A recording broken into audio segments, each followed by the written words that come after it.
Magandang buhay! Today's recipe, siguradong mapapa-only rice ka. At isa ito sa paborito nating mga Pinoy, mapa Luzon, Visayas o Mindanao. May kanya-kanyang tawag, inasal, inihaw o sinugba na manok.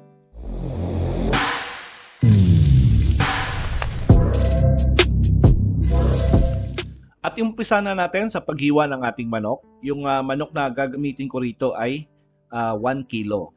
So gagawin natin dito ay hihiwalay lang natin yung thigh and leg part. Yan yung tawag dyan ay paa. Tapos yung bandang breast tawag dyan ay pitso. So gagawin natin dito ay hihiwain lang natin yung ating thigh and leg part sa gitna.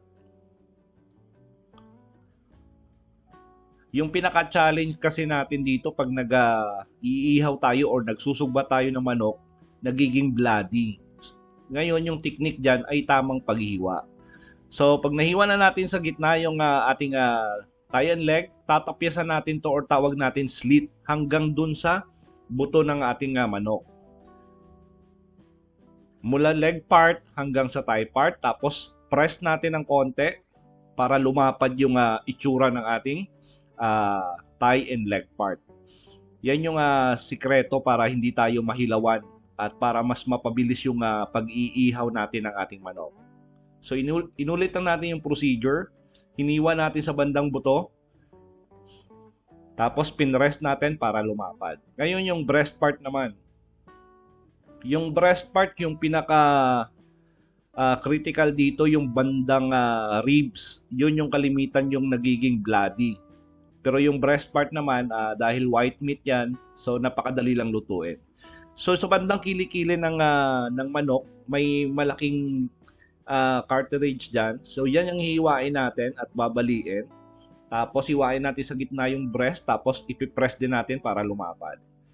Tapos yung pakpak, baliin lang natin. Yung pangdulong joint niya, babaliin natin para pag tinuhog natin mamaya, diretso siya at para pantay yung pagkakaihaw natin.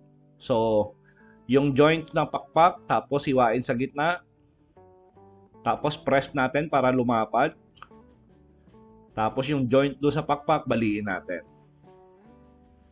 Yan yung technique dyan or siguro sikreto na rin para hindi ka mahilawan or hindi ka magkaroon ng bloody chicken pag nag-iihaw ka ng manok.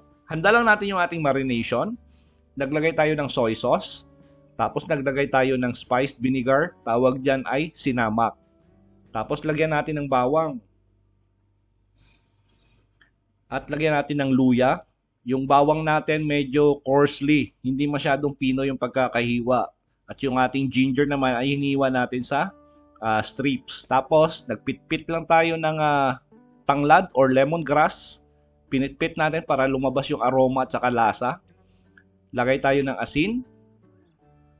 Tapos lagay tayo rito ng brown sugar. And by the way, para sa kumpleto at tamang timbang ng ating ingredients, sinulat ko po sa description box. Tapos lagay tayo ng betchin or MSG. Tapos black pepper powder. At syempre, maglalagay tayo ng kalamansi or lemon. Since na nasa Dubai po tayo, gumamit lang po tayo ng lemon. Pero pag nasa Pilipinas ka, gamit ka na lang ng kalamansi. Mas mura na, mas masarap pa. So pigain natin, tapos sasama natin yung lemon natin. At ganun din yung kalamansi. Pag kalamansi yung gamit mo, yung balat niya, isama nyo doon. Tapos lamasin nyo na maigi para mag-combine yung ating powder seasoning at saka yung liquid ingredients, tapos yung mga aromatic na nilagay natin. Tapos lagay na natin yung ating manok. Tapos gagawin natin dito ay imamarinate natin. I-mix natin. At saka siguro may recommendation ko siguro mga 10 minutes nating halu-haluin muna. Para talagang maliban sa pantay yung lasa ng ating manok, lalo pang nahalo yung mga ingredients na nilagay natin. At huwag nyo masyadong puwersahan kasi nahiwa na yan at baka malustay yung ating manok. So medyo gently nyo lang hinahalo. Tapos maganda yan, ibalik muna natin sa ating rep ng 3 hours or maganda dyan ay overnight na marination. talagang pasok na pasok. After 3 hours, gagawin natin ay haluin muna natin bago natin tuhugin.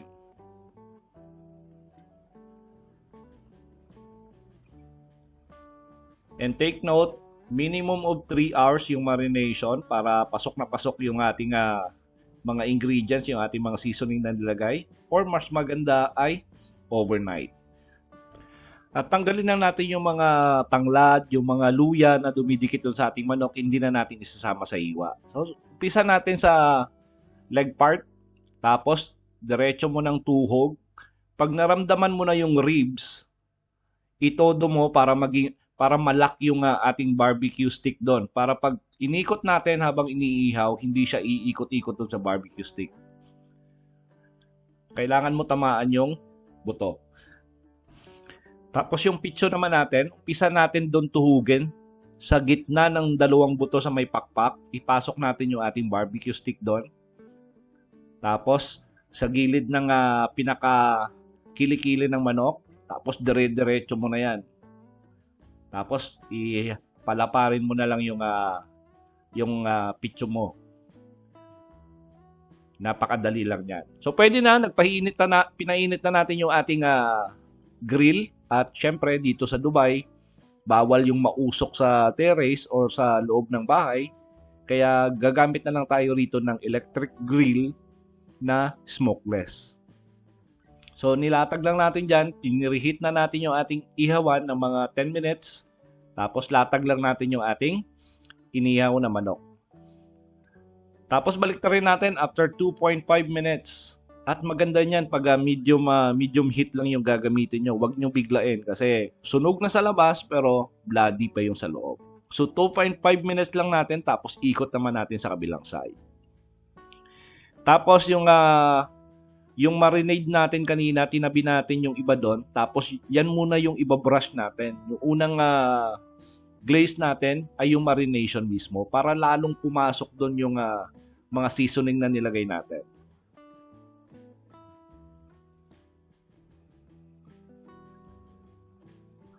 Tapos balik rin natin.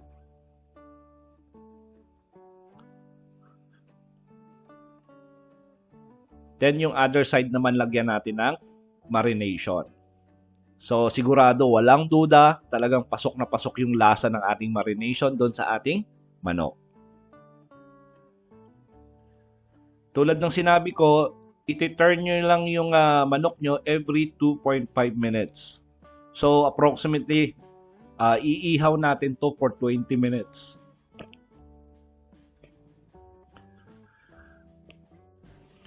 Tapos pag medyo paluto na yung ating inihaw na manok, lalagay na natin yung ating chicken oil.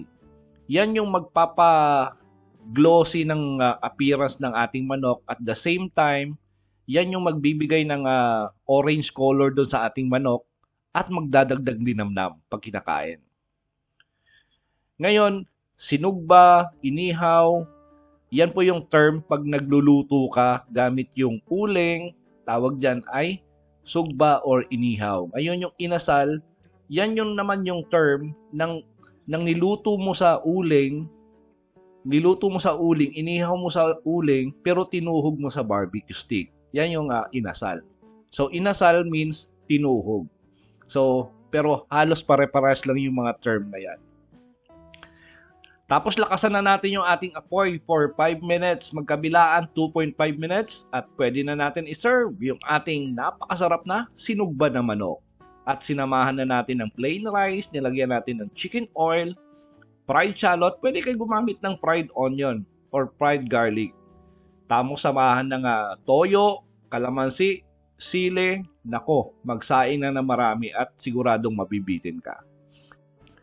At sigurado po akong nagustuhan nyo yung recipe natin sa araw na to. Please like and share the video. Tapos kung bago po kayo sa ating kusina, please don't forget to subscribe at pindutin yung notification bell para updated kayo sa mga susunod pa nating masasarap na recipe. At huwag nyo na rin kalimutan na i-follow yung ating kusina sa Facebook. Salamat sa panonood at ito ang Kusina ni Dan Levy.